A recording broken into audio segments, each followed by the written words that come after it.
carrière technique. Si c'est un projet industriel, on va voir le ministère de l'Industrie. Si c'est un projet dans le secteur de la pêche, il va y avoir le ministère de la Pêche et de la Marine, et ainsi de suite. Ce sont des réformes qui peut-être feront sauter des verrous là où ça bloque. Absolument. Alors moi je voudrais justement revenir à l'expérience de M. Lalo qui est parmi nous et qui dirige un laboratoire pharmaceutique. Et je voudrais simplement dire que dans votre expérience, lorsqu'on vous a écouté, on a l'impression que lorsque vous êtes allé chercher un terrain, on vous a dit, on vous a remis un document disant oui, c'est possible, ça ne coûte pas cher, vous pourrez vous installer. Et qu'ensuite vous vous êtes retrouvé face à des promesses qui n'étaient plus tenues. Est-ce que vous pouvez nous parler rapidement de votre vécu? Alors, je dirais tout simplement qu'il y avait, je peux même citer la zone parce que c'était à Helsholm.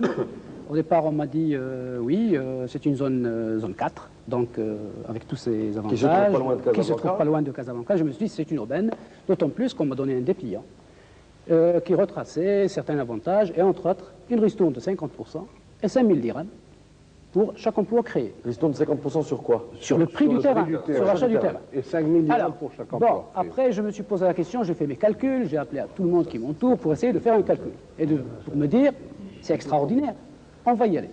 Alors, j'étais voir mon associé espagnol, je lui ai dit voilà de quoi il s'agit, et tout de suite, on a plongé. Et tout de suite, on a pris le terrain. Seulement par la suite, on avait quand même un programme de financement dans lequel, tout bonnement, on a introduit cet élément. Alors après, les Espagnols m'ont dit, écoutez, monsieur Lalo, bon, cet argent, quelque part, on va le placer, alors il va falloir dans quelle limite et à quelle date on va le recevoir.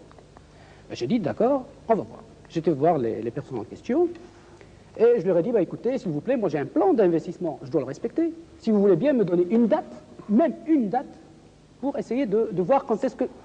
Ça fait combien de temps que ça dure, cette affaire? Eh bien, jusque-là, c'est réglé? Pas encore.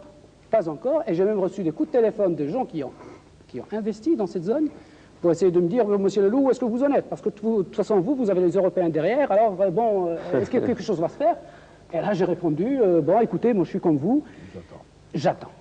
Monsieur Bononossi, on est face à un cas, malheureusement, on n'a plus beaucoup de temps devant nous pour cette émission, mais on est face à un cas où un entrepreneur marocain cherche un partenaire étranger, l'amène au Maroc, crée une entreprise, part dans un programme d'investissement, vont jusqu'au bout, et où les conditions qui leur étaient promises, qui doivent être des conditions très favorables, rappelant par rapport à cela que sur le marché international, et je pense au pourtour méditerranéen, l'offre, et vous devez le savoir certainement mieux que moi, en terrain industriel est certainement plus compétitive dans d'autres pays que chez nous, en infrastructure, etc. Alors, si on grève ces problèmes en plus... Il faut être clair.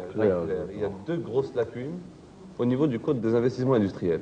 Il y a deux grosses lacunes. La première, c'est la mise en place d'une prime à l'emploi, qui n'a jamais été donnée pour des raisons budgétaires, souvent. Et la deuxième lacune, toujours pour les mêmes raisons, elle n'a jamais été octroyée, c'est la participation pour l'achat du terrain à hauteur de 50%. Alors ça, je dirais, c'est un problème de communication, sans doute. C'est-à-dire que lorsque Sidi Lalo s'est présenté là où il devait investir, lorsqu'on lui a présenté le document, il ne fallait pas qu'on lui présente le document avec ces deux éléments, parce que la première des choses que je fais en recevant un investisseur, c'est de lui dire, voilà, vous avez le code des investissements industriels, mais il y a deux dispositions que vous devez rayer. Vous notez la prochaine émission,